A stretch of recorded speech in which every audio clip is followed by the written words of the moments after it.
Welcome to Business Dig, where we focus on trends, tips, tools, and tales to inform, educate, and entertain. Today, we welcome Clara Rose and Debbie Clement-Large, co-authors of the book, 8 Ways to Mind Your Own Business, Strategy and Mindset for the New Entrepreneur.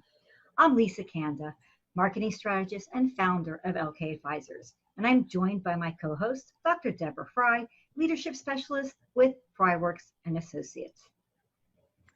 Thank you, Lisa. It is always so much fun to be here, and what a delight to meet Clara Rose and Debbie. Thank you both for joining us. This is going to be a fun day. Absolutely.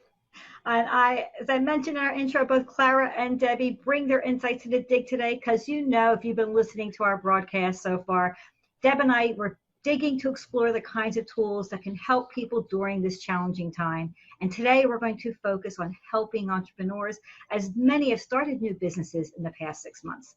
Being an entrepreneur is not for the faint-hearted, yet many embark on this journey because of the rewards. So let's talk about our guests and introduce them. Clara Rose. She's the founder and CEO of Intentional Influence, a division of Clara Rose Company, a consulting practice focused on writing, speaking, and leadership. Clara works with individuals, entrepreneurs, professionals, and corporations who want to strategically and intentionally cultivate their influence. And Debbie Clement-Large is the founder of Why Follow the Herd, an internationally recognized and award-winning life and leadership coaching practice, focusing on traditional coaching and spiritual psychology. Debbie works with individuals, entrepreneurs, and businesses to help them live and work in a wholehearted way. In our broadcast today, Clara and Debbie will share their valuable insights from their respective points of view to guide new entrepreneurs in the direction of fulfilling their passion for life. Clara takes the nuts and bolts approach to getting your business off the ground, while Debbie helps you discover whether your mindset is supporting or sabotaging your journey, which is the focus of their new book. The book is now available on Amazon, and we're going to provide links in the description so you can order your books once you hear their amazing insights to being an entrepreneur and getting your business up and running. So hi, Debbie and Clara. Welcome. And Deb, my co-host, everyone's here. Thanks so much for joining us today. Thank you for having us. Yeah, I'm really excited. Well, to get started, why don't you, Clara and Debbie, tell us a little bit about your backgrounds and how you've helped people with your work. Would you like to go first? They're so polite. Deferring. Okay, I'll go first. There we go. That's how it happens in the book, right? I share the tips and tricks and nuggets, and then she shares the mindset. So I actually have, there it is, ta-da! So I've been actually working for a really long time in the same kind of area. I wrote my first book when I was 11, which people laugh at that, but in my mind, I was writing a book. I took some notebook paper and some yarn, and put it together, and I wrote myself a book. I wish that I had it. Of course I don't. I'm sure it was terrible, but I was 11, so it was the beginning of me understanding, realizing that I wanted to write, that I was an author at heart. And then when I was 13, I had an opportunity to do a ghostwriting for a children's book. So I've really been writing for a very long time and do have a love of it, a passion for writing, the written word. When I was 18, though, I started my first business. So I was the Avon lady, right? Ding dong, Avon calling. That was me. So it was my very first business. And I loved it was a different time where you could go door to door and it wasn't a scary thing. But I loved the whole process. I loved making my own money. I loved setting my own hours. I loved everything about it. And it was the beginning of the entrepreneurial journey in my life. So I have been an entrepreneur my whole life. And I think it started from that. Of course, my father was an entrepreneur. He had his own business. So I grew up seeing it patterned for me. So I understood how that worked. I understood the value of working for yourself. And in 1998, I actually started helping other people start businesses. After having multiple businesses of my own, it was a natural progression. I accidentally got into consulting. I didn't intend to become a consultant. people just said, oh, Clara can help you with that.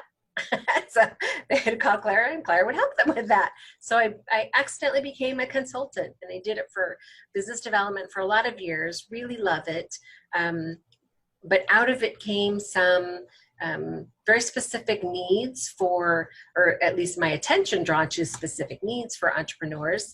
And from that, the current business that I have grew and developed, and I help people to create influence using the written words. We work on their book. We might put them on a stage so they can sell their book and speak about whatever it is that their business is, because we know that that organically leads to the generation of leads for their business, ministry, or cause. So that's what I do now. Fantastic. Debbie, tell us about you. So I've had quite a different journey in a way. I became interested really in personal development after I lost my dad when I was 15. I was very close with my dad, and it was very traumatic. He was there one minute and gone the next. And it was really when I was about 19 when I came across some personal development books. They weren't widely available at the time. And because my confidence and self-esteem had taken such a hit, you know, your friends as well don't know how to deal with you once you've lost a parent. They don't know what to say. So everybody just leaves you alone, and it's really difficult. And I started reading these personal development books, and I found that it really started to help my confidence and self-esteem, but only as long as I was reading the books. And then I did some wrong careers. You know what it's like when you're in school and you're taught there, where do you want to go to work? You know, I didn't have that entrepreneurial people in my family that were showing me you could do something different. You know, it was expected that you took a corporate job, and that's kind of where I went. And I wasn't sure what I wanted. I was interested in psychology. I ended up working in finance. I got offered on a plate to study to become a chartered management accountant. 6 years, loved every second of it. I lie. Liar, liar. Yeah, I did it and then thought, why am I doing this? I mean, seriously. So I had staff, I was looking after big budgets, and I was coaching them holistically and helping them through their personal challenges as well as their performance and what was going on in work. And I absolutely loved the staff. They were brilliant, and they were just so great, and so, you know, so much goodwill they would put in. And then the organization kept going through restructures, one after another, and it just, I found it really, really tough, really hard. And I ended up working in the area of transformation and change. I qualified as a business analyst. There we go. That got me out of being an accountant, but it wasn't much better, but it was better. And I was putting other people through change, and I could see the scared, fearful, stressed looks in their faces that I had felt in mine. And I knew I had to help them. So I started coaching corporately. I trained as a life coach, CBT, cognitive behavior therapy. I did mindfulness, meditation, stress management, 4 years of spiritual psychology training, Heal Your Life training, all sorts of training. And I really wanted to make a difference, but the corporation didn't really want to put in a lot of time to support. So there you go. Started my own business. Knew there was a better way. Yep. Why follow the herd? Stand Why follow the herd? Yourself. Yeah. Be you. Oh, wow, that very interesting. Thank you. And but how you both came from different places, really. So let's start. I'm gonna go to Debbie because I think it'll make it a little easier. I'm gonna call you out first. Who's gonna talk first? So, why did you write the book? Well, it was, I had been a bit like Clara in some ways. I'd started writing quite young. I did the whole thing with the sewing the pages together. I remember doing that with pictures as well. I had pictures and words. And when I was off with having maternity leave with my daughter, I started writing young adult fiction. So I wrote 6 books. But I knew I wanted to write, but I hadn't quite found my voice. And I knew it wasn't the right genre, so I stopped writing for a while. And when I started studying spiritual psychology, it felt like I was coming home to me. And I knew that that was going to be the genre I started to write. And around about the time when that started feeling right for me to start writing again, I set up a mastermind group. And it was a lovely, wonderful coming together of some of the most amazing people. And we became not only there collaborative and supportive to each other, but friends, and speaking together with one-to-ones, having a chat outside the mastermind. And Clara and I just had a chat, and all the stuff she'd done around being an entrepreneur and all the mindset stuff I'd been doing. And I thought, do you know what? That will create the most amazing book. And I would have liked that book when I started my entrepreneurial journey. So we've got to write it. Yes. So we did. So Clara, what just to dovetail off what Debbie said. So when you came into this conversation, what made you say yes? Well, I had actually, because I had been working with entrepreneurs and small businesses for so many years, I had actually created a program, the Savvy Business Builders training program, and it was 12 modules, how to start a business. So I just created this and used it with my clients for years. But what I found was that I wasn't selling it, right? It had kind of sat on the shelf. And then when Debbie and I started talking, and I realized, oh my gosh, she is the other side of the story, right? She's the missing piece to starting a business, right? You need the nuts and bolts, but that other piece is so missing in what I was teaching.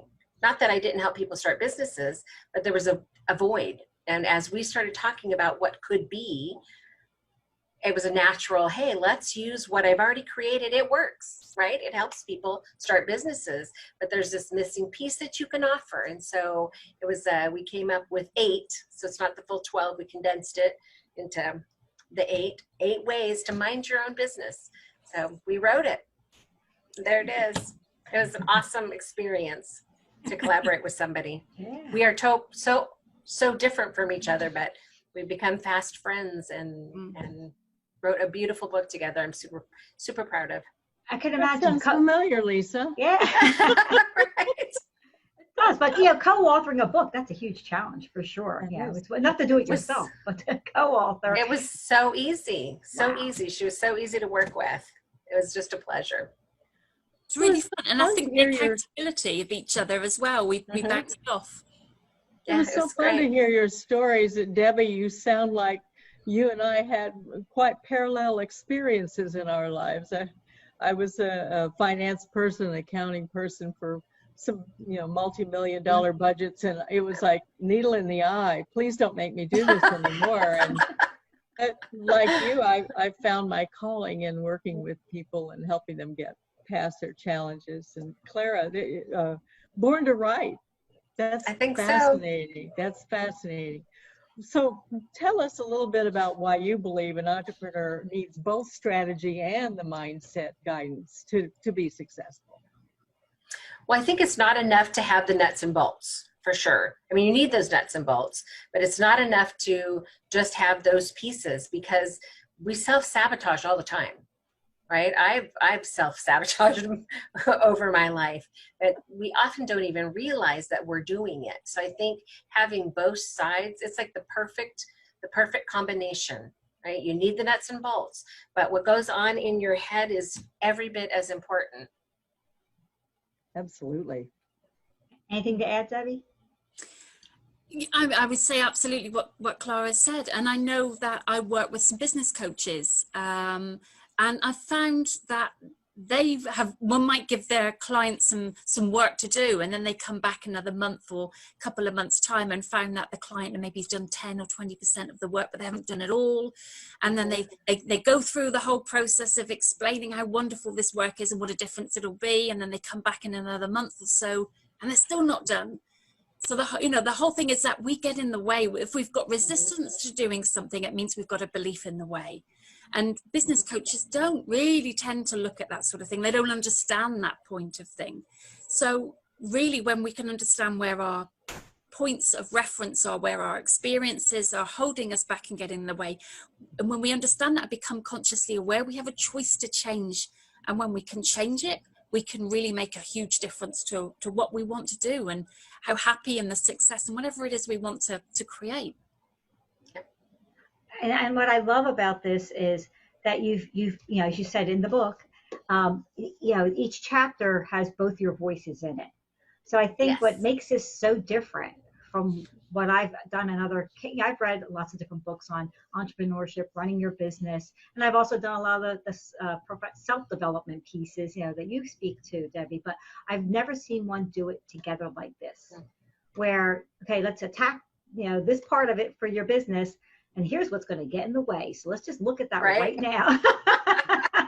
Because it's going to happen. It's going to happen. And I just think what a brilliant idea to just make it together, and so that entrepreneurs who really want to start that business and need that extra, okay, when they hit that obstacle or the challenge or whatever that belief or things, it's like, okay, well, now I have the tool to get past that as well and move on, which is just brilliant. So thank you for creating this wonderful work. So let's ask you another question relating to entrepreneurs. So in that, what is maybe one mistake each of you sees? Because you've both worked with entrepreneurs, but I know we could think of hundreds, but we always know one keeps repeating, right? So if each one of you want to share, like, what's the one mistake you say that entrepreneurs repeat quite a bit and that you see quite a bit? And I'll say, Clara, you go first. Okay, I'll go first.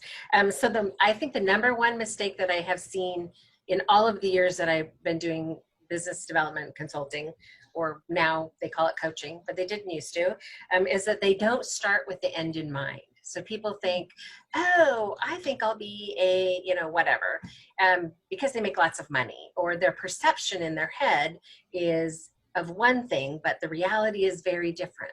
So they start building a business, and then they get there and think, well, this sucks, right? I don't like this. I don't love my business. I don't love what I'm doing. I don't love anything about this. And then they abandon their business or sell it or close it or whatever. But if they had in the beginning said, what do I want my day-to-day activities to be? What do I want my day to look like? Because that's the in the trenches stuff, right? If those in the trenches day-to-day activities aren't something that make you feel fulfilled and fill you up, that is not the business for you, right? That's the truth of it. So don't create something that you don't love. Be intentional about what you're creating. So start with that end result in mind before you do one thing in the beginning. Get that clear. Debbie? I would definitely echo what Clara's just said. I think that's really, really important. But just to add to that, I think people, when they're starting out, thinking they have to do things all the time, they create lists. They have to be taking action. Only something that's productive and worthwhile is action. So they keep going and doing and this and that and this and that, and they don't stop. And then they wonder where they've gone off track. So really I think is a really important thing is to stop sometimes, to tune in with what feels right for you, to take inspired action rather than just action for the sake of taking action. Because very often we do what we think we should be doing or what's expected of us, but it might not be the right thing for us. And sometimes if we're not sure, we just need to stop and just need to really center back into ourselves and get a feeling of what we feel is the next right step. Well, that is just brilliant, because I've often talked to people in my coaching practice about creating those air pockets for creativity. Because if you don't stand back and you don't create those pockets where you can breathe and just simply think creatively, whatever kind of hobbies that you have or something, to break those things loose, you get into that channel of doing, as you say, doing constantly. And so you're not creating when you're always doing. Thinking about that, that's a place where we would like to jump off and talk about habits. What kind of habits do you think an entrepreneur needs to be doing and creating so they can be successful? Clara. Okay, I don't want to jump in and just assume that you're going to choose me. So definitely, and you'll notice it in the book that I am the nuts and bolts person. I'm a huge system person. So having a strategy, a strategic plan to start with, I think is so important. And then putting systems in place to work smarter, not harder, right? So having, client intake forms so that every client is treated, you're gathering the same information every time. You have a consistent, repeatable way that you do things, which keeps things from falling through the cracks. If you kind of just willy-nilly it, right, or write it on little sticky notes or little pieces of paper that get lost, that's how your business is going to function. So systemized, strategic ways of keeping track of important things, I think, is super important to success. Debbie. So I think for me, there are two things. One is self-care. Because if you don't look after yourself, if you let yourself run down with batteries and you've got nothing left to give, then you're not really good to anybody. You could be then trying to force and struggle against conflict and building this business and become spiritually bankrupt. You could do it to the detriment of your relationships, of money, of doing what you love. So that's really important. And I think the other thing that we can really learn from is that when we have some sort of irritation in our life, when somebody butts up against us and we just feel irritated or frustrated, we don't like their company, do you know what? That is such a wonderful learning opportunity to think about why. Nobody can ever irritate us. Nobody can ever frustrate us. That feeling is generated from within us. But there is some gift in there that we can learn. Even if it's not a person, it could be a situation. Maybe things aren't turning up as quickly as you'd like them to. But reflect on it. Think about why. Is there something you're trying to force and that you're not seeing another opportunity? So sometimes just try to find a gift in any irritating situation. Wow. See, who doesn't want to hang out with her, right? She just gives you a whole new outlook on life. Absolutely. Truly inspiring, very inspiring. So, I mentioned earlier in the broadcast, many people are starting businesses right now. We may think differently depending on, or you may be thinking about starting a business because of situations of where you are right now. People are succeeding. There are businesses to be created and there is success to be had out there. And you've written an amazing book to help along that journey. But if you were going to give advice to that new business owner or someone who's just started, what are the first steps that entrepreneur needs to take if they are getting started? Other than, I'm going to say, read the book. Read the book. Debbie. I think the first way that we talk about in there, and I'm going to give a bit of a sneak preview, is around passion. And that is really important. So often we do things for the wrong reasons. I've done that. I became an accountant for the wrong reasons. I thought it would be good money. I could then reduce my hours and do things that I liked when I wanted to, but it didn't work out like that. So find what you love. What do you really love? Not what you think you can do, not what's expected of you, but what you love, and then find a way to make money doing it. And just look at your beliefs. What do you believe about success? What do you believe about failure? What do you believe about money and fulfillment?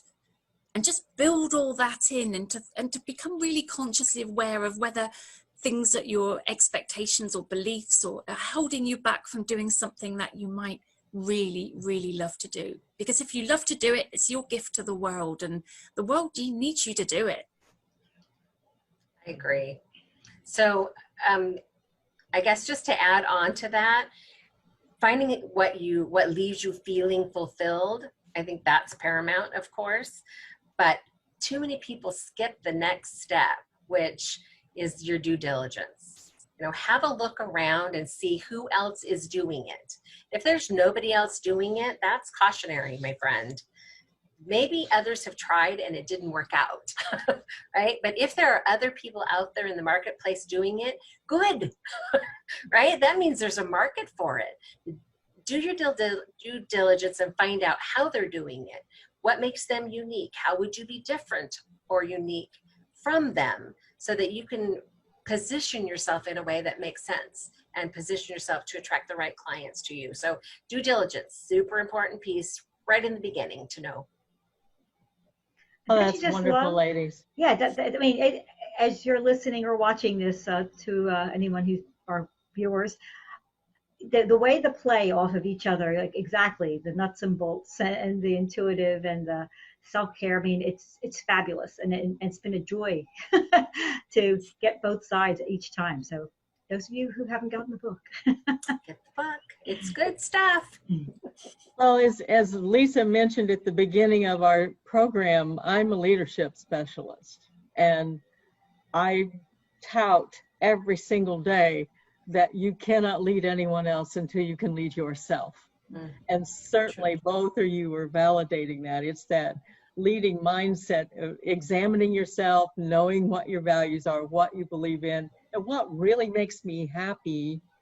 And if you do what's making you happy, regardless of if anyone wants that product or service, you make them feel good. You're the person in the room that they want to be around. And so collaboration like the two of you are doing is just brilliant, because you're complementing each other, and at the same time you're doing something you truly love, and it shows. It's very inspiring, and certainly key to any entrepreneur's success is to take a look at knowing themselves first, and then put those systems in place that they need to do the right thing, creating those habits along the way. Oh my goodness, this has been a wonderful show. Thanks to our listeners for investing your time with us today on how to alleviate stress and create joy and success by focusing on your thoughts. In their book, Clara and Debbie, eight ways to mind your own business, strategy, and mindset for the new entrepreneur, you'll learn how to create a business that works for you. And the book is now available on Amazon, so we're going to make sure and get the link to you in our description. We hope our conversation with Clara and Debbie has been enlightening and helpful for entrepreneurs and our business owners out there. I can't get past that wonderful thing you said, the world needs you to do what you love to do. That's a beautiful way to wrap this. Solopreneurs, entrepreneurs, the people that we speak to out there, the business owners in our listening audience, do you have a story, a technique, a strategy that may help others in their quest for success? Please share it with us. Send your interests, your suggestions, and comments to our email. It's businessdig@gmail.com. We want to hear from you, your success stories, your insights, any ideas that you feel could help someone else during these times and beyond. You can also comment on our Facebook business page. Just key in Business Dig in the search bar. We can't wait to hear from all of you, and join us next time for Business Dig with Lisa Kanda and Deb Fry. Bye-bye.